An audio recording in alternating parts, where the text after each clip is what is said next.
مرحب يا هلال، أهلا أهلا كيف الحال؟ قد غبت وإليك اشتقنا، وانتهى بعدك صار وصال. نعطي صبرا نأخذ أجرا، والله يرانا ويسمعنا. نغفر زلا نوصل أهلا لأن رمضان. Bismillahirrahmanirrahim. Assalamualaikum warahmatullahi wabarakatuh. Waalaikumsalam warahmatullahi wabarakatuh. Alhamdulillah. Kalau ada orang yang bertanya apa makna kehidupan, makna kehidupan itu adalah ibtigha'an mardhatil. Sebetulnya makna dari kehidupan kita ini adalah untuk mengejar ridha Allah. Makanya kita diciptakan oleh Allah itu untuk beribadah. Wa ma khalaqtul jinna wal insa illa liya'budun. Di samping itu juga Allah memberikan fungsi pada kehidupan kita sebagai khalifah. Wa in qala rabbuka lil malaikati inni ja'ilun fil ardi khalifah. Nah, hal-hal semuanya ini akan mampu kita lakukan kalau kita selalu menguatkan kesabaran. As-sabru yu'inu ala kulli amri. Kesabaran itu dapat menolong dari setiap pekerjaan. Wa inna Allaha yuhibbu ma'as-sabirin. Dan Allah juga cinta pada orang-orang yang sabar. Nah, ini sabar dalam menahan lapar dan haus, sabar dalam tutur kata memperguncingkan orang, sabar dalam mendengar hal-hal yang kurang baik dalam kehidupan. Karena apa? Karena banyak, kata Rasul, di antara umatku yang puasanya hanya mendapatkan haus dan lapar, atau mendapatkan lapar dan haus. Kenapa seperti itu? Yang mungkin karena dalam menjalankan ibadah puasanya tidak bisa mengendalikan hawa nafsunya. Di tengah-tengah Allah mendidik kita melalui bulan Ramadan, Allah juga menyediakan Ramadan itu sebagai ladang amal. Karena setiap kebaikan akan Allah lipat gandakan. Bahkan sampai tidurnya pun dicatat menjadi nilai ibadah. Apalagi di tengah-tengah Ramadan, di tengah-tengah kita berpuasa, kita disibukkan dengan membaca Al-Quran, sholat rawatib, zikir, banyak berdoa, amalan-amalan kebaikan, bersedekah. Karena dengan amalan-amalan itulah yang akan mampu mempermudah kita menuju daripada fungsi Ramadan, yaitu la'allakum tattaqun, membentuk pribadi yang bertakwa. Ini salah satu pendidikan yang Allah berikan di bulan Ramadan. Di samping itu juga pendidikan yang Allah berikan adalah pendidikan kejujuran. Siapa yang tahu dengan sebenarnya kalau kita ini berpuasa? Mungkin saja ada orang yang berbohong, terlihat puasa, tapi pada hakikatnya dia tidak berpuasa. Siapa yang tahu dia makan? Siapa yang tahu dia minum? siapa yang tahu dia mempujikan banyak orang kecuali Allah. Makanya as-saumuli kata Allah, puasa itu untuk aku. Puasa itu milikku kata Allah. Aku juga yang akan memberikan balasan. Karena kita dituntut dalam puasa itu adalah kejujuran. Maka kejujuran salah satu pendidikan yang Allah berikan di bulan Ramadan. Nah, kejujuran terpenting itu bukan bagaimana kita berperilaku sebetulnya, tetapi semuanya tergantung pada niat. Segala sesuatu itu tergantung pada niat. Orang bersedekah, apakah dia ikhlas ataupun tidak ikhlas, ataukah dia bersedekah, apakah ada sesuatu di balik itu, semuanya tergantung daripada niat. Maka kejujuran inilah yang menjadi faktor utama keberhasilan kita dalam menjalankan ibadah puasa. Bisa dipahami? Bisa dipahami? Bisa. Yang selanjutnya, pendidikan yang Allah berikan adalah rasa sosialis kita pada saudara-saudara kita. Kita harus banyak bersyukur kalau kehidupan kita selalu dicukupi oleh Allah. Kita juga harus bersyukur kalau kita hidup di tengah-tengah yang insya Allah penuh dengan rahmat Allah. Sehingga kita bisa tahu bagaimana ketika kita mengeluh, apa yang kita hadapi kalau kita mendapatkan suatu musibah. Kita tahu bahwa la yukallifullahu nafsan illa wus'aha, bahwa Allah tidak pernah sekali-kali membebani hambanya di luar kemampuan hambanya. Sehingga kita tidak mudah ketika mendapatkan musibah kemudian kita cengeng, mengeluh. Justru kalau kita memahami dengan sebenar-benarnya iman, ketika adanya musibah, kunci utamanya adalah sabar dalam menghadapi musibah, diiringi dengan apa yang Allah janjikan bagi orang-orang yang menghadapi segala ujiannya itu dengan kesabaran. Apa? Inna ma'al usri yusra wa inna ma'al usri yusra. Di balik kesulitan yang Allah berikan kepada kita, sesungguhnya ada kemudahan yang Allah persiapkan. Itu yang harus kita pahami. Kalau kita yang memahami itu semuanya, maka kita tidak pernah akan mudah untuk berkeluh kesah selain kepada Allah.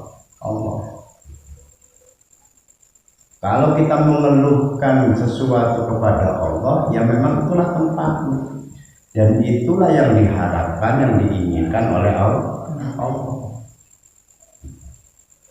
Makanya wa may yattaqillahu yaj'al lahu makhraja.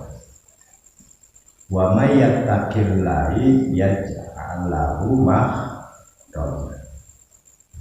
Barang siapa yang bertakwa kepada Allah, ya ja'alahu makhraja, maka Allah akan memberikan jalan keluar.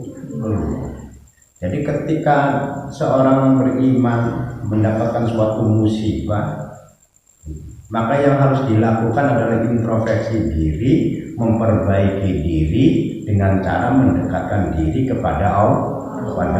Kemudian falnya tawakal Allah, berserah diri, menyerahkan segala apa yang terjadi pada dirinya kepada Allah, maka Allah akan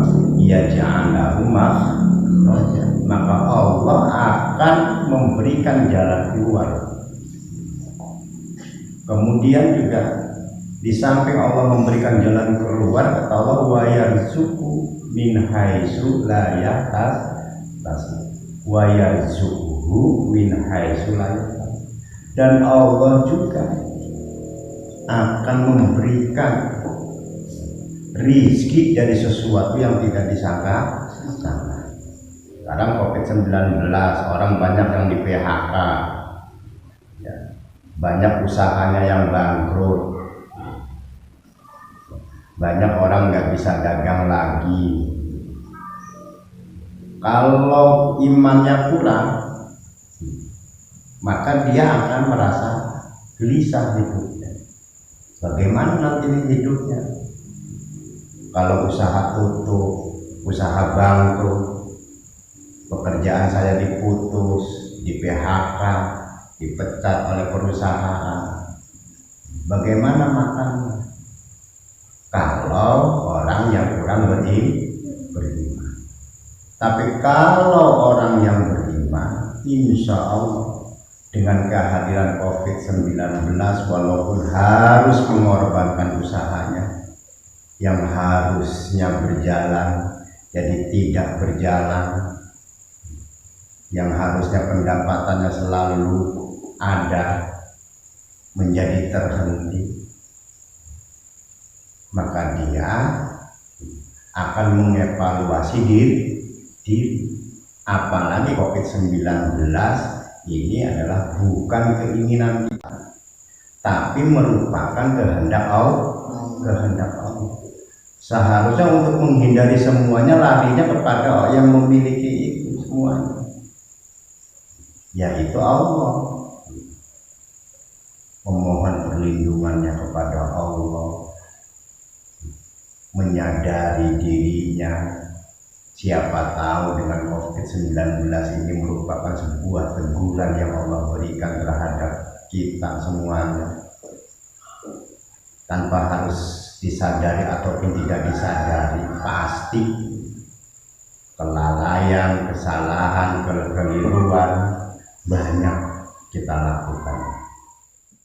Dengan adanya COVID-19 harusnya kita lebih banyak mendekatkan diri kepada Allah serta mengeluh, mengadu, memohon kepada Allah, bukan kepada yang lain.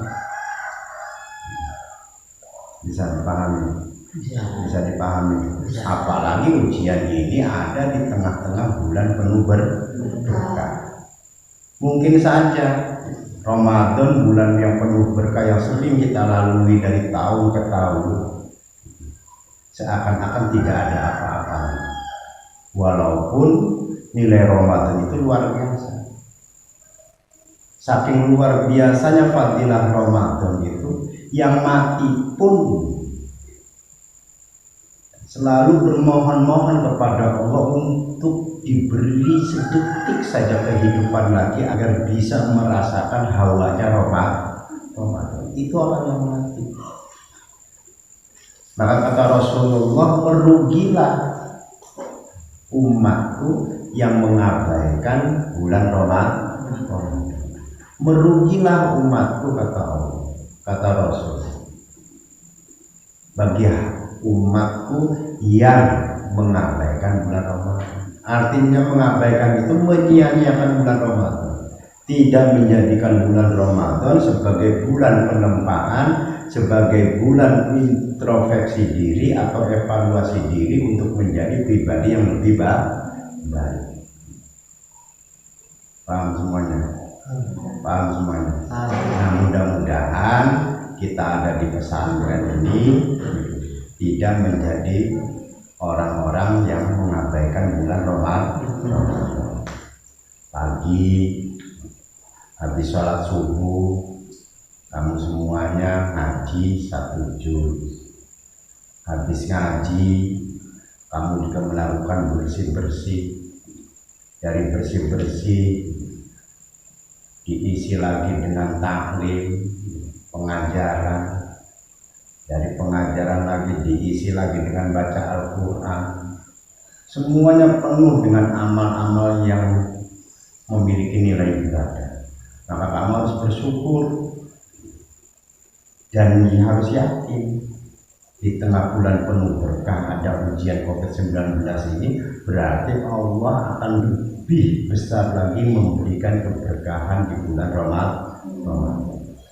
Mudah-mudahan saja, dan kamu hanya cukup meminta sebagaimana apa yang kamu lakukan pada hari ini, yaitu berjuang ya, untuk mendapatkan masa depan di hari kemudian yang lebih mudah. Minta pada saat ini lebih baik. Yang sulit hafal, minta dimudahkan hafalannya. Yang sulit memahami, minta dimudahkan memahaminya. Ini yang harus kalian pahami. Jadi bulan Ramadan itu adalah bulan penempatan. Bagi siapa? Bagi manusia, khususnya orang-orang yang beriman.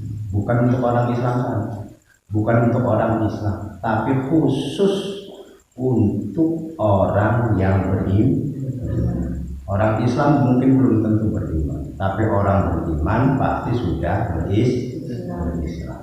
Ya mudah-mudahan kita adalah bagian dari orang-orang yang beriman, menjalankan puasanya bukan hanya sekedar menjalankan seperti budaya yang sedang berjalan, tapi memang utuh menjalankan ibadah Ramadan ini karena kita jalankan dengan penuh keikhlasan. Ikhlas karena kita ditempa oleh Allah. Mudah-mudahan kita juga menjalankan bulan Ramadan ini penuh dengan kegembiraan, penuh dengan kebahagiaan karena kita punya peluang banyak untuk mendapatkan keberkahan Allah sebagaimana yang Allah berikan pada keberkahan di bulan Ramadan, yaitu bulan penuh lipatan pahala. Hanya orang yang bahagia saja yang mampu menjalankan ibadah Ramadan dengan baik dan benar. Makanya man shoma Ramadhana imanan wa ihtisaban, barang siapa yang berpuasa karena iman dan iringan hati penuh kebahagiaan, maka Allah akan mengampuni dosa-dosa sebelumnya.